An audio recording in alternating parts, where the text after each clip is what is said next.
Bienvenido. Buenas tardes, muchas gracias como siempre aquí a su programa. Que bueno, ¿cuáles serían los riesgos, implicaciones? ¿Es esto posible que se plantee tomar esos recursos que pertenecen a los trabajadores y dedicarlo a otro fin? Bueno, ahí yo no podría estar más de acuerdo con Elizabeth, lo que ha planteado anteriormente, porque las reglas de juego están ahí y deben estar para cumplirse, deberían estar para cumplirse. Entonces ahí el temor es cómo la discrecionalidad sigue jugando un papel muy importante en las políticas públicas. Y entonces ahí, claro, cuando oímos que Copardón no aprobó eso, se supone que en el Consejo Nacional de la Seguridad Social se manejan con consensos o que todas las partes deben estar de acuerdo para cualquier cambio y el Consejo medidas. Dice también que no conoce esa medida tampoco. Entonces, ojalá que sea como ha sucedido anteriormente, que las autoridades avanzan una idea a ver cómo cae y luego toman la decisión de qué hacer. Ojalá sea así, porque la regla de juego está muy clara. La regla de juego es que esos son recursos que están diseñados para subsidios, como hablaba anteriormente, por terminación, por cualquier tipo de incapacidad, de accidente, etcétera, de los trabajadores. No para utilizarlos como parte del presupuesto nacional. Entonces creo que ahí debemos, de nuevo, cumplir y hacer cumplir las leyes tiene que venir primero por las autoridades para tener el ejemplo de que todos debemos seguir ese camino. Ahora, ¿verdad? ¿Sería ilegal hacer esta transferencia de fondos? Es una idea, tiene que aprobarla un consejo. ¿Sería ilegal hacerlo? ¿O todas estas dudas que cobijan a los dominicanos al respecto están basadas más que en la legalidad o ilegalidad de la acción, en el temor de cómo sean usados los fondos? No, porque es que las reglas de juego están muy claras. Yo creo que anteriormente se ha dicho, es decir, esos fondos tienen un destino específico, están muy específicos en las reglas de juego, en las leyes y en las regulaciones. Entonces, para usted cambiar eso, tiene que cambiar la ley. Y si hace lo contrario, entonces no está pegado a la ley. La ley y el reglamento del seguro de riesgos laborales, que existe también. Entonces, digamos que si no está pegado a la ley, pues sí, sería ilegal. Pero, de repente... Hasta ahora sabemos que se ha anunciado, no que se ha hecho. Aquí hemos tratado muchos temas que llaman la atención de la gente y sensibiliza mucho, como lo de medicamentos para enfermedades catastróficas, unos programas que Salud Pública ha mantenido y se ha retrasado en entrega de recursos.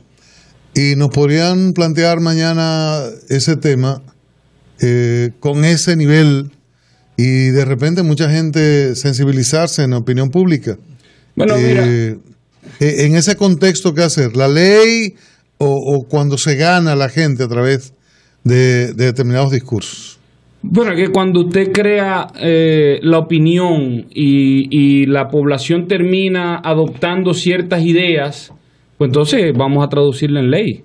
Mientras tanto no tiene fundamento, no tendría legitimidad, ¿verdad? Entonces, si usted cambia el clima de opinión, bueno, pues podrá cambiar eventualmente la ley. Mientras tanto, la ley está ahí y la ley está para cumplirse. Y de hecho, las autoridades están para hacer cumplir las leyes, no solamente. ¿Cuáles son los mecanismos con que cuenta el gobierno, por ejemplo, para enfrentar una contingencia de carácter financiero, para atender un servicio básico, para ponerle atención a un problema fundamental o coyuntural del país?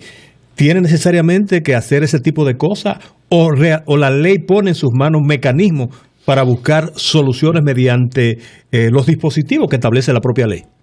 No, es que hay un presupuesto del Estado, hay un presupuesto general del Estado de manera simple todos los años y están ahí los recursos que puede disponer el gobierno. Lamentablemente nosotros tenemos del año 2001 hacia acá que hemos estado asumiendo déficit fiscales año tras año, con excepción del año 2007, todos los años el gobierno gasta más de lo que ingresa. Entonces, en la medida que ha tenido un abultado gasto público, claro, cualquier prioridad que surge se ve imposibilitado de atenderlo. Entonces tiene que buscar los recursos por otro lado y hacer un poco de malabares, no solamente para cuadrar, porque tiene que hacer malabares para cuadrar las cuentas del propio Estado, es decir, tiene que buscar prestado, todavía aún buscando prestado quedan pagos. Por ejemplo, tenemos el sector eléctrico, $840 millones, que es una deuda... es una deuda, digamos, flotante. Siempre hay un nivel de deuda desde hace 3 o 4 años. Desde que terminamos con el Fondo Monetario, del 2011 para acá, hemos tenido una deuda flotante con el sector, con los generadores, de unos 600, 700, 800 millones. Y dicen los generadores, a través de la ADIE, que podrían cortarnos la luz en cualquier momento por falta de pago. Sí. Pero el tema, claro, yo quise poner el ejemplo del sector eléctrico, porque el tema es que las cuentas del gobierno y del Estado en su conjunto se ven en dificultades para cuadrar año tras año, en la medida que tenemos que tomar prestado año tras año para cuadrar esas cuentas. Y incluso en el año 2012 no la pudimos cuadrar. Se gastó casi $1.000 millones más, 40 y algo de $1.000 millones más, de lo que el propio Congreso apropió. El déficit fiscal. El gran déficit fiscal del 2012, se gastó más de lo que el Congreso apropió, incluso algo inconstitucional. Pero por mucho. Y no pudimos cuadrar las cuentas de ese año. Y eso se debió cuadrar con nueva deuda a partir del 2013. Bueno, a propósito de cuadrar cuentas y deudas, vayamos un prontito a Grecia, de un saltito. Saltar el cruzar el Atlántico. A mí sí me gustaría ir a Grecia. El charco, como dicen los españoles. Hacer turismo. Pero bueno, muy chulo. sería bueno colocar en contexto esta situación, porque hay preocupaciones sobre esto, el déficit nuestro, y ya Puerto Rico pasa por una situación, salvando las diferencias. ¿Cómo llega Grecia a ese punto? ¿Es cierto el nivel de irresponsabilidad? ¿Qué pasó con Europa? ¿Es Alemania abusadora con Grecia por ser grande? ¿Hay responsabilidades compartidas? En fin, pero... ¿Fue de golpe y porrazo? ¿Cómo llega Grecia ahí? Sí. Porque sería interesante para nosotros. Es importante. Fíjate, Grecia llega a esa situación porque había estado aplicando políticas públicas populistas, clientelistas durante muchos años. Ay, Dios. ¿A qué se refiere usted cuando habla de Traduzca. ¿Y qué República Dominicana es esa? Populista quiere decir que usted asume medidas que supuestamente son populares, pero que siempre implican gastar más plata. Eso es, por ejemplo, que la gente te reclame un reajuste salarial de 100%, y usted como gobierno acceda a esto sin tener como ese respaldo económico. Sí, o que un grupo de presión quiera algo determinado, ciertas, a veces pensiones, a veces otras cosas, exenciones, a veces ciertos privilegios. Que le exoneren el ITER.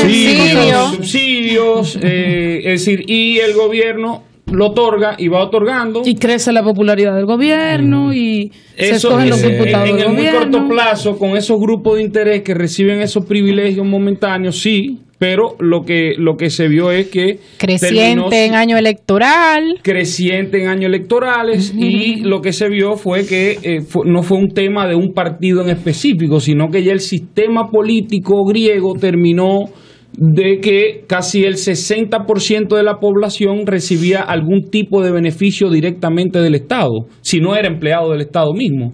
Entonces, cuando ya esto sucede, eso viene acumulándose. Entra Grecia en la Unión Europea, que me parece que fue un error de inicio, porque Grecia tenía unos altos niveles de deuda ya, por encima del 100% de su economía. ¿Cómo que la Unión Europea se deja engañar de Grecia? Porque dicen que la realidad no era tal. Sí, pero otros acusan a Goldman Sachs pero Europa como que no quiso investigar mucho, no porque eso no era tan difícil. Lo que pasa, ellos tienen las estadísticas europeas, y cuando se vinieron a dar cuenta, los números de Grecia no eran como decía Grecia. Pero usted cree que Grecia... Ya estaba dentro. Pero usted ya estaba dentro, luego de que ya estaba dentro de la Unión Europea. Pero lo integran, me parece a mí, porque aquí venimos, que sí hay responsabilidad de lado y lado. Lo integran, me parece, por algo geopolítico, con unos fundamentos económicos débiles. Lo integran por temas geopolíticos, y ya cuando está dentro se dan cuenta del rollo, del lío que hay en términos económicos, donde el gobierno, en vez de tener un déficit fiscal que se decía del 6%, era de 14.5%, cuando la deuda que empezaron a despolvar documentos y se dieron cuenta de que ahí había un desastre. Ahora bien, en el año 2010, con la crisis financiera internacional,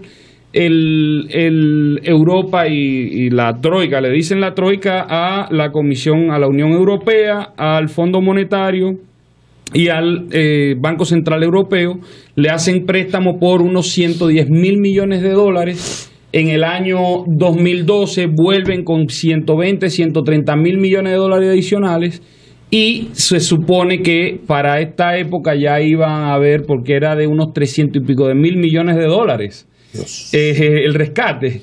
Entonces ya cuando vienen en esta época ven digamos que unas nuevas autoridades, un nuevo gobierno de un partido nuevo radical que empieza a adoptar políticas contrarias. Bueno, yo creo que la discusión de izquierda o derecha no tiene mucho sentido. Bueno, aquí y en Europa hay una percepción un poco diferente a uno o a otro. Porque o creemos en la gente o creemos en que el gobierno lo puede resolver todo. No importa. Ahora, este partido... Hay izquierda derechita, hay derecha izquierda. Ahora, este partido que ha triunfado es el que propone a los helenos que digan no. Sí, a las últimas condiciones, por decirle así, de la Unión Europea y de los organismos internacionales para seguir. Para algunos, esto no era decir no solo a esas condicionantes, sino que implicaba seguir o no con el euro, seguir o no en este acuerdo monetario que une por lo menos a 19 países. Ya se dijo no, fue contundente, fue un 62%. ¿Qué implicaciones tiene? ¿Es posible rescatar Grecia y que siga en la Unión Europea sin altos sacrificios económicos? A Grecia solo la rescata Grecia. Vamos a empezar por ahí. A República Dominicana solo la salvará República Dominicana. Cada país, cada pueblo es responsable de lo que tiene. Vamos a empezar por ahí. Porque Alemania no se inventó un rescate. ¿Alguien lo pidió? Alemania, alguien lo tuvo que haber pedido. Y lo pide por políticas irresponsables que se han aplicado, ¿verdad? Si llega un momento que usted dice, bueno, ya yo no puedo pagar, yo no tengo plata, yo apliqué, yo hice fiesta, me fui de vacaciones, gasté plata en beventina, en lo que usted quiera. Y al final fue tomando todo prestado. Y cuando viene el día de que usted tiene que pagar, si usted no ha invertido ni ha producido, pues usted no puede pagar para atrás. Entonces nadie se inventó el rescate, porque yo oigo muchas voces a veces contentas y aupando a Grecia, que diga que no, y que Grecia ahora mismo estará en una situación crítica, señores. Yo espero que nadie tenga familiares en Grecia. Porque va a tener que mandarle peso para ir. Grecia se va a ver en una situación crítica, aún estando o no. Yo pienso que eventualmente va a salir de la Unión Europea, del euro primero, antes que de la Unión Europea. ¿Cómo? Pienso que, claro, porque el sector bancario en Grecia está descalabrado. Grecia tuvieron que cerrarlo de nuevo. Sigue cerrado. Grecia necesita recursos externos hay un criterio, para funcionar. Hay un criterio, Ernesto, necesariamente. Hay un criterio de que la validación que le da el pueblo griego a Syriza les servirá para poder renegociar